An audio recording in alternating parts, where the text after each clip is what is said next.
देखिए यहाँ पीछे जो है संसद है और यहाँ पर बाबा साहब का एक बहुत बड़ा स्टैचू है और मैं आज इतना खुश हूँ कि मुझे यहाँ आने का मौका मिला। लेकिन जैसे जैसे समय बीत रहा है ना, वैसे आप जो है लोकसभा स्पीकर ओम बिरला के साथ नजर आ रहे हैं, या आप जो है अनुराग ठाकुर के साथ क्रिकेट खेलते हुए नजर आ रहे हैं, या फिर आप जो है ना गिरिराज सिंह जो हैं उनके साथ जो है आपको फोटो वायरल हो रहा है। तो ऐसा क्यों कि जिसके आप विरोध कर रहे थे आप क्या वहां पर धीरे धीरे उनसे दोस्ती बढ़ा रहे हैं? नहीं, ऐसा नहीं।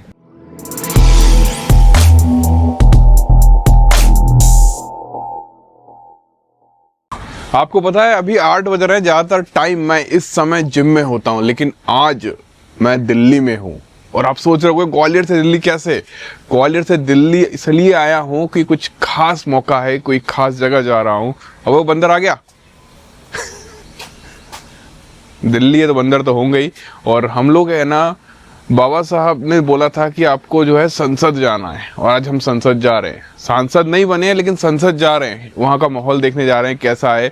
और वो एक ऐसी जगह है जहाँ से है ना ये पूरा देश चलता है। आओ आपको संसद लेके जाते हैं। हमको 2 बजे का समय मिला था और टाइम हो चुका है, और वहाँ पर जाने से पहले है ना बहुत सारी सिक्योरिटी फॉर्मेलिटीज़ हैं वो पूरी करनी होती है, और बहुत सारे ऐसे काम होते हैं। उसके बाद जो है आप जो मेन संसद होता है ना वहाँ पर एंट्री मिलती है, और मुझे अभी इसके बारे में कुछ पता नहीं है, तो वहाँ जाकर ही पता चलेगा। लेट ना हो जाए इसलिए हम निकल रहे हैं। आओ। और हो सकता है कि वहाँ पर मोदी जी से मुलाकात हो जाए, या राहुल गांधी से, या किसी और से। आओ देखते हैं, बहुत इंटरेस्टिंग होने वाला है ये व्लॉग। तो फाइनली देखिए सामने जो है वो पुराना संसद है और यहाँ पर है वो नया संसद है। तो ये इस वक्त जो है हम लोग एंट्री किए हुए हैं। यहाँ पर जो है थोड़ी चेकिंग वगैरह हो रही है। उसके बाद जो है यहाँ पर जो दर्शक दीर्घा होती है वहाँ पर जाकर हम लोग कुछ देर संसद का जो सत्र है वो देखेंगे। और अभी यहाँ पर वेट कर रहे हैं हम सब लोग। चंद्रशेखर जी। धन्यवाद सभापति महोदया। भारतीय संविधान निर्माता, भारत रत्न से सम्मानित सामाजिक न्याय के प्रतीक और करोड़ों शोषितों, पीड़ितों व महिलाओं के उद्धारक परम पूजनीय डॉक्टर बाबा साहब अम्बेडकर जी की जयंती जो प्रतिवर्ष 14 अप्रैल को मनाई जाती है। बाबा साहब का योगदान केवल एक वर्ग विशेष तक सीमित नहीं है, बल्कि उन्होंने संपूर्ण भारतीय समाज के पुनर्गठन में अभूतपूर्व भूमिका निभाई है। उन्होंने हमें संविधान दिया, सामाजिक समानता का मार्ग प्रशस्त किया, समानता, स्वतंत्रता, बंधुत्व जैसे मौलिक सिद्धांतों को भारतीय लोकतंत्र की नींव में स्थापित किया। उनकी जयंती को पूरे देश दुनिया में उत्सव की तरह मनाया जाता है। सरकारी अवकाश होता है, किंतु इससे आधिकारिक रूप से राष्ट्रीय पर्व घोषित करने से यह सम्मानजनक मान्यता प्राप्त करेगा और पूरे देश में उनके विचारों से प्रेरणा लेने का अवसर मिलेगा। अतः मेरी केंद्र सरकार से मांग है कि 14 अप्रैल को राष्ट्रीय समानता दिवस या संविधान निर्माता दिवस के रूप में राष्ट्रीय पर्व घोषित किया जाए, जिससे बाबा साहब के विचारों को और व्यापक स्तर पर प्रसारित किया जा सके। महोदय धन्यवाद। जय भीम, जय भारत। अब देखिए ये जो है ये संसद है और यहाँ से एग्जिट हो रहा है, और यहाँ पर चंद्रशेखर भाई साथ में जा रहे हैं। आज काफ़ी मज़ा आया। मतलब आप सोचिए यहाँ पर जो है ये पुराना संसद है, और यहाँ पे देखिए यहाँ पीछे जो है संसद है, और यहाँ पर बाबा साहब का एक बहुत बड़ा स्टैचू है। और मैं आज इतना खुश हूँ कि मुझे यहाँ आने का मौका मिला। थैंक यू भाई। बाबा साहब स्पीच करते थे भाई। जब आप फर्स्ट टाइम यहाँ कदम रख रहे थे तो कैसा महसूस हो रहा था? जब फर्स्ट टाइम मैं पहले आया था एक बार 6 दिसंबर को बाबा साहब की जय उस पर क्या नाम पुण्यतिथि में नमन करने के लिए जी। तो फिर मैं यहाँ संकल्प करके गया कि इस बार जब मैं आऊँगा तो पार्लियामेंट में आऊँगा सीधा पैर रखने के। आपने 14 अप्रैल पे कुछ खास मांग रखी है आज? 14 अप्रैल के लिए मैंने राष्ट्रीय पर्व घोषित करने की बाबा साहब अम्बेडकर की जयंती को मांग रखी है। मैं चाहता हूँ कि उनका जो है उनकी जयंती को समानता दिवस के रूप में मनाया जाए, या संविधान दिवस के रूप में, कोई भी इस तरह से उनको मनाया जाए जिनसे उनकी जयंती को सेलिब्रेशन वो ऐसा हो जैसा सेलिब्रेशन किसी और उसमें ना होता हो। बाबा साहब हमारे लिए, मेरे क्या देश की करोड़ों महिलाओं के लिए, किसानों के लिए, नौजवानों के लिए, मजदूरों के लिए वो आइडल है। उनका जीवन जो है संघर्ष वो बहुत बड़ा है। बिल्कुल। उनको उनकी जो है उनकी जयंती को, उनके बर्थ एनिवर्सरी को जो है राष्ट्रीय पर्व घोषित किया जाए, ऐसी हम लोगों ने मांग उठाई। अच्छा हुआ कि जब ये मांग उठ रही थी तो तुम सब लोग वहाँ उसके गवाह थे। बिल्कुल भाई, इतना इतना अच्छा फील हो रहा था कि जब आपको पहली बार संसद में देखा था हमने टीवी पे, तो एक अलग खुशी जो आज लाइव देखकर जो है एक अलग सीना जो चौड़ा सा हो जाता है ना, ऐसा हो गया आज। गाड़ी आ गई, एक और दो गाड़ी वैसे ही करेंगे, मैं निकलता हूँ, मैं बुलाता हूँ, मैं वैसे जी भाई।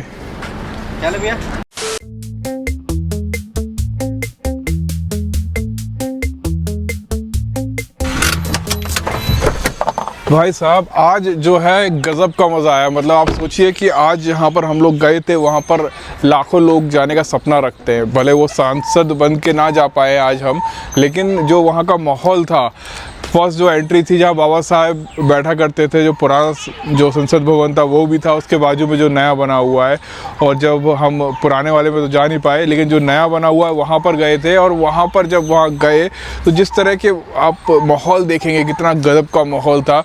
बहुत सारे जितने पूरे देश भर के सांसद वहाँ बैठे हुए थे। आप सोचिए कि एक ऐसी जगह थी जहाँ से पूरा देश चलता है, ये पूरी एक ऐसी जगह थी जहाँ से ना ये देश चलता है। वहाँ पर हमें पप्पू यादव देखने को मिले, हनुमान बेनीवाल देखने को मिले, चंद्रशेखर आज़ाद तो बैठे हुए थे। लाइव हमने उनके बारे में, जो मुझे लगता है कि वो उसी टाइम जो है चर्चा चल रही थी, और 14 अप्रैल पर उन्होंने ख़ास तौर पे ये बोला कि बाबा साहब का जो जन्म दिवस है ना, उसको एक ख़ास पर्व के तौर पे मनाया जाएगा। तो देखिए वहाँ पर है ना एक चीज़ और देखने को मिला, जब हम लोग वहाँ से जो दीर्घा होती है ना, दर्शक दीर्घा होती है, वो लगभग वहाँ पर 6 थी। जैसे आप किसी टॉकीज़ में पिक्चर देखते हो ना, तो जो बालकनी वाला सीट होता है ना, वो मिला हुआ था हमको, लगभग 6 थी वहाँ पर, और नीचे सब लोग बैठे हुए थे। और जब वहाँ से, जब हमारा टाइम था लगभग 50 मिनट का, हमें 50 मिनट तक वहाँ बैठने का इजाज़त थी, और जैसे ही 50 मिनट ख़त्म हुए हम लोग आए नीचे उतर के, और जैसे ही हम लोग एग्ज़िट कर रहे थे ना, वहीं हमको टकरा गए चंद्रशेखर आज़ाद। और वहाँ पर जब वो हमको मिले तो भाई साहब उन्होंने हमको पूरा जो है संसद दिखाया कि देखो यहाँ पर ऐसा होता है, यहाँ पर ऐसा है, यहाँ पर जो है ये देखो ये पुराने ज़माने की चीज़ें रखी हुई है। तो बहुत कुछ ऐसा था अंदर जो मैं आपको बता नहीं सकता, और हम उसको रिकॉर्ड नहीं कर सकते। तो कुछ फ़ोटोग्राफ्स हैं वो आपको दिखाता हूँ मैं।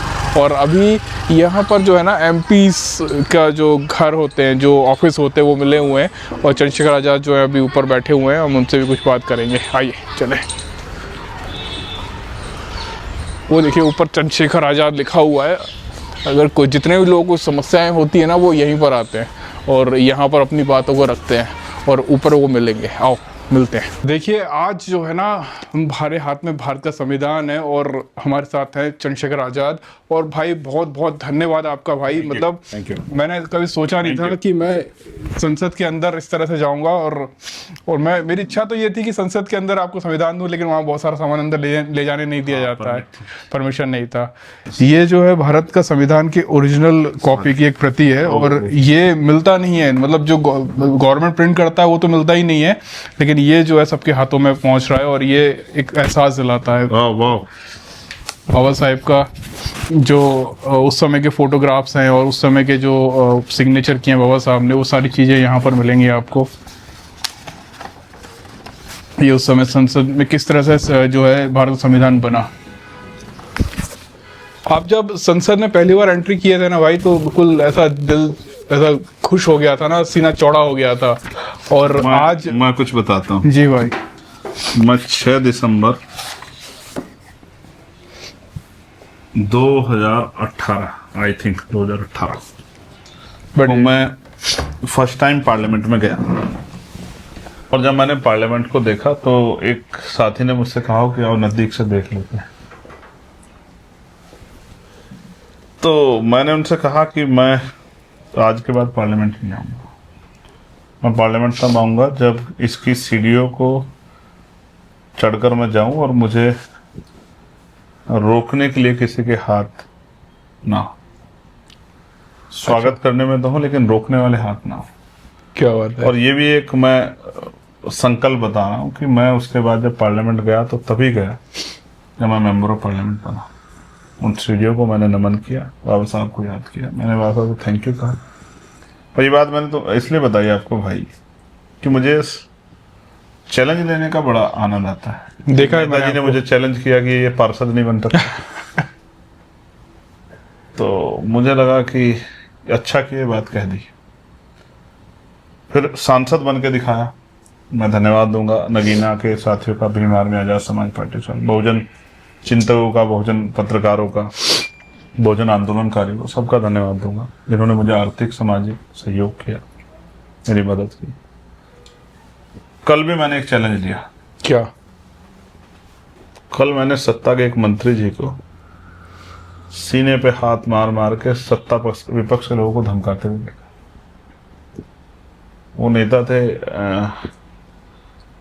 देश के होम मिनिस्टर अमित शाह जी। अच्छा। जब अपनी बात रख रहे थे तो ऐसे सीने पे हाथ मार मार के और कह रहे थे ये कानून कैसे स्वीकार नहीं करेंगे, लोग स्वीकार करना पड़ेगा। लोग कह रहे हैं मुसलमान स्वीकार नहीं करेंगे वक्त के कानून। संसद का कानून है, सबको स्वीकार करना पड़ेगा। फिर मेरे मन में एक चैलेंज आया और मैंने अपने अंदर उस चैलेंज को एक्सेप्ट किया। अपनी डायरी में आज मैं वो नोट करूंगा।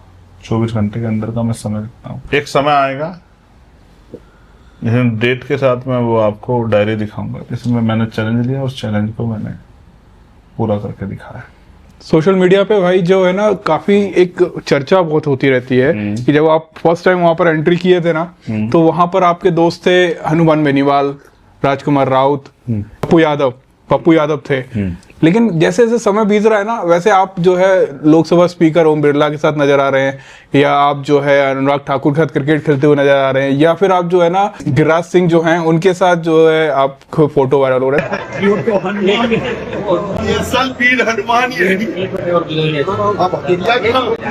आज तुझे क्या यार, जिससे ना मिलूं तो अलग बात, असली से ना मिलूं तो गड़बड़। तो ये ऐसा क्यों कि जिसका विरोध कर रहे थे आप क्या वहां पर धीरे धीरे उनसे दोस्ती बढ़ा रहे हैं? नहीं, ऐसा नहीं है। इस बात को समझने की बात है।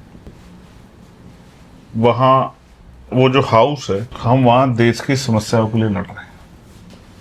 उनकी सरकार है, हमें उनसे डिमांड करनी है और सिर्फ डिमांड नहीं करनी, कोशिश करनी है कि हम अपने क्षेत्रों में काम करा पाए। अगर हम अपने क्षेत्रों में काम नहीं करा पाएंगे तो लोग हमसे सवाल पूछेंगे, क्योंकि लोग बड़े सीधे साधे हैं। लोग नहीं ये जानते कि भाई काम वही करा सकता है इनकी सरकार होती है। देश में जो चल रहा है उनको विषय को हम लोग उठा रहे हैं। जब आप अपनी बात को जिम्मेदारी से, ईमानदारी से रखते हैं, सत्यता के साथ रखते हैं, तो फिर उसका असर दूर तक जाता है। वरना मैं अकेला सांसद तो मुझसे क्यों कोई हाथ मिलाएगा, मुझसे क्यों। अच्छा, क्रिकेट, रही बात क्रिकेट की, क्रिकेट मेरा जो है, मेरा हॉबी है मेरी क्रिकेट। बचपन से मैं क्रिकेट खेला हूँ, क्रिकेट में मुझे इंटरेस्ट। हाँ, क्रिकेट में इंटरेस्ट नहीं है, मुझे जीत में बड़ा इंटरेस्ट है। आपको शायद आइडिया नहीं, मैंने इस बार कैप्टन से कहा जब हम वो मुंबई वाला मैच जी किसी वजह से लूज कर गए, तो मैंने उनसे कहा कि मैं कोई भी गेम हारने के लिए नहीं खेलता, मैं अपनी तरफ से पूरा 100% देता हूं कि उस गेम को हम जीतें। रही बात गिरिराज सिंह जी हमारे मंत्री एक सार्वजनिक कार्यक्रम में मिले। मैं अपनी बातों में था, इतना ध्यान में उनकी बातों पर नहीं दिया। एक बात मैंने उनकी सुनी, उन्होंने कहा कि ये अकेला वन मैन आर्मी है जिसने पूरी सरकार की लंका में आग लगा रखी, हिला रखा है। मैंने भी आपको जो है वहाँ संसद में आज देखा कि आप जो है पूरे संसद में तहलका मचा रखा है। अपने सबसे आपके कनेक्शन रहते हैं, कहीं पप्पू यादव से बात हो रही है, हनुमान बेनीवाल जी से भी बात हो रही है, सबको कुल हिला रखा था आपने। नहीं, फिर मैं कहूँगा वहाँ एक मर्यादा है, बिल्कुल। वहाँ एक जो है हम सब लोग कंधों पर जिम्मेदारी है जी। वहाँ हम वैचारिक रूप से लड़ सकते हैं, एक दूसरे की बात का कठोर जवाब दे सकते हैं, लेकिन वहां हम इस तरह के शब्दों का प्रयोग भी नहीं कर सकते जो शब्द जो है संविधान की जो मर्यादा है उसका उल्लंघन करते हो। एंटी कॉन्स्टिट्यूशनल वर्ड, असंवैधानिक शब्दों का इस्तेमाल भी, चाहे कुछ भी नाराजगी हो जाए, सही बात है, हम उन शब्दों का प्रयोग, क्योंकि हमारे कंधों पर जिम्मेदारी, देश हमें देख रहा है, तो हम देश को यह भी संदेश देना चाहते हैं कि वो ये लड़ाई जो है अधिकारों की है, बुनियादी सुविधाओं की है, एक दूसरे के हकों पे जो उस तरह का अतिक्रमण उसको हटाने की है। लेकिन ये लड़ाई व्यक्तिगत नहीं है, जिस तरह की लड़ाई सरकारों ने करा रखी है, जिसमें एक दूसरे के समर्थक आपस में लड़ रहे हैं, कत्लेआम हो रहा है। हम हिंसा की राजनीति नहीं करते। मैं बुद्ध को मानने वाला व्यक्ति हूँ, गुरु रविदास को, कबीर जी को मानने, गुरु नानक देव को मानने वाला। हम हिंसा की राजनीति नहीं करते। बाबा साहब अम्बेडकर ने कब हिंसा का सहारा लिया? बाबा साहब अम्बेडकर के अंदर योग्यता थी, हर दल उनका सम्मान करता था। कांग्रेस ने उनको राज्यसभा मेंबर क्यों बनाया? वो तो कांग्रेस के खिलाफ, क्योंकि बाबा साहब अम्बेडकर के अंदर काबिलियत थी।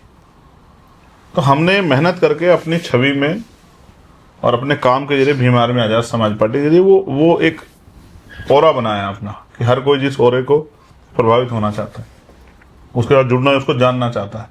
रही बात मिलने मिलाने की, तो कबीरदास जी का एक बहुत शानदार दोहा है जो सारी चीज़ों के लिए पर्याप्त है कि संत ना छोड़े संगति, कोटि मिलेगा संग।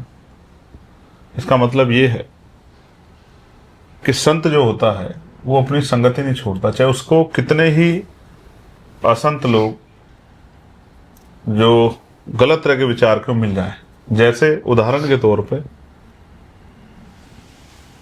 चंदन का जो वृक्ष होता है उसकी खुशबू बड़ी शानदार होती है, उसके चारों तरफ उसके ऊपर सैकड़ों सर्प लिपटे रहते हैं जिनके अंदर खूब बहुत विष होता है, उनके बाद भी चंदन अपनी शीतलता नहीं छोड़ता है। ये इस बात का उदाहरण है कि किसी के हाथ मिलाने से या गले लगने से मैं अपने विचारों और अपनी जो किरदार है उससे समझौता नहीं कर सकता हूँ। हाँ, ये बात मैं स्पष्ट आपको कर दूं कि जिस तरह से आज की सरकार काम कर रही है वो लंबे समय तक वो सरकार टिकी नहीं रहेगी। एक दिन इस सरकार को भी जाना पड़ेगा और ऐसी जाएगी कि वापस नहीं आएगी। भाई बहुजन मीडिया ने आपको जो है यहाँ तक पहुँचाया, यहाँ तक आप उसका हमेशा हर टाइम उसका एक रिस्पॉन्सिबिलिटी लेते हैं कि हाँ बहुजन मीडिया का यहाँ तक पहुँच पाए। आप उसके लिए क्या कर रहे हैं, ये बहुत बड़ा सवाल है। मतलब जितने भी बहुजन मीडिया वाले हैं, किसी जैसे आप जो वहाँ तक पहुँचे सांसद बने हैं, तो वहाँ पर अब उनके लिए क्या करें, क्योंकि ये सब वो लोग हैं जिनके पास कोई डिग्री नहीं है।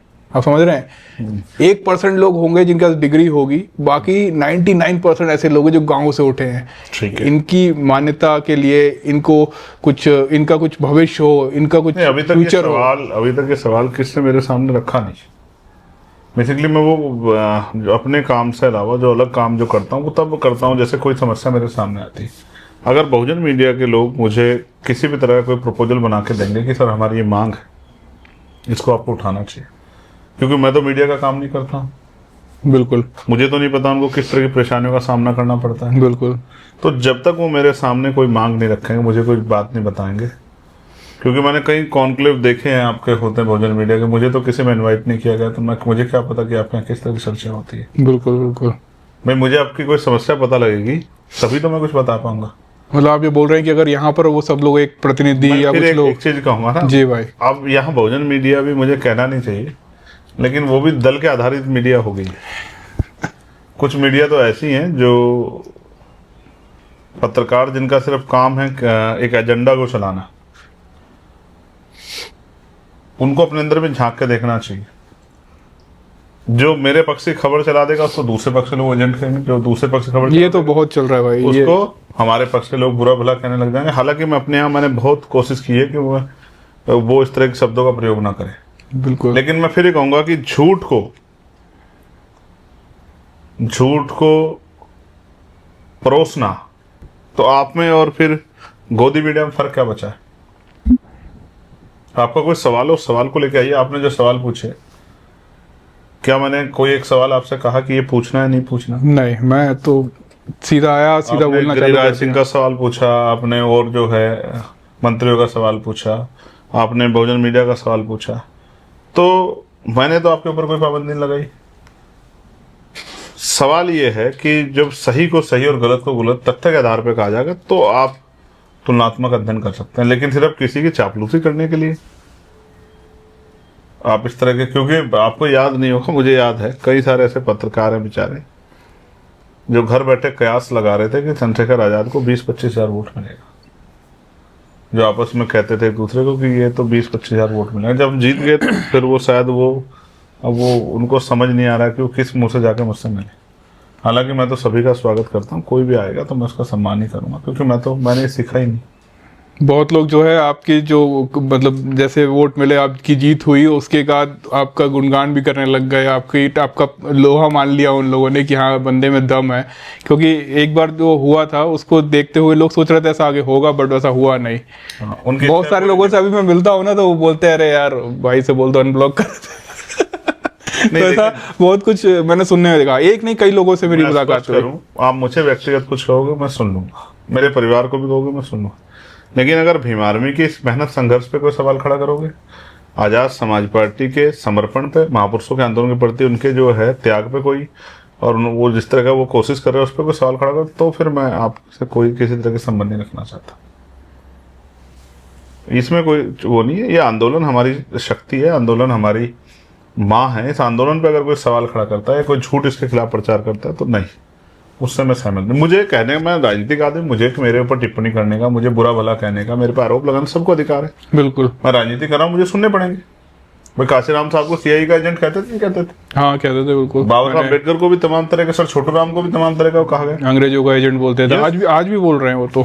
तो क्या उन्होंने इस बात के बाद जो है वो कहने वालों के काम नहीं किए, या जो है इन पर ध्यान दिया? ये मेरा काम नहीं, जो मुझे जिससे जो कहना है कहो, लेकिन मेरा मुकाबला काम के आधार पे भी तो करो।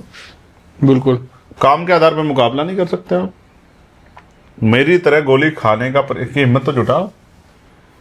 मेरी तरह 16 महीने जेल काटने का, रातें जागने का, पुलिस की लाठें खाने की हिम्मत तो जुटाओ। या सिर्फ इसी आधार पे कि एक दल के आप समर्थक हैं, इस आधार पे मुझे बुरा भला या एजेंट कह सकते हो? कोई आधार, तथ्यात्मक आधार लाओ। मेरे अंदर काबिलियत है, हमारे दल ने आप खुद को साबित किया है। अगर ना साबित करते तब आप कहते।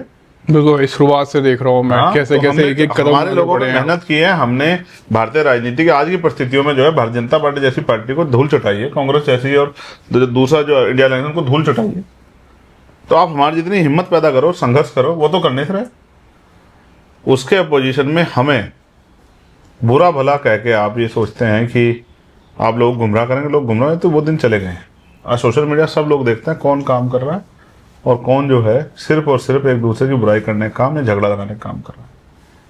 ठीक है भाई। मैं तो आलोचना करने वालों को भी धन्यवाद दूंगा, क्योंकि आलोचना करने वालों को भी नजदीक रखना चाहिए। आलोचना आदमी को, फिर मैं आज से कहूंगा, सुबह भी कभी भी कहा था आपको, फिर कहना, आलोचना आदमी को मजबूत बनाती है, संघर्ष करने की हिम्मत पैदा करती है, संकल्प पैदा कराती है।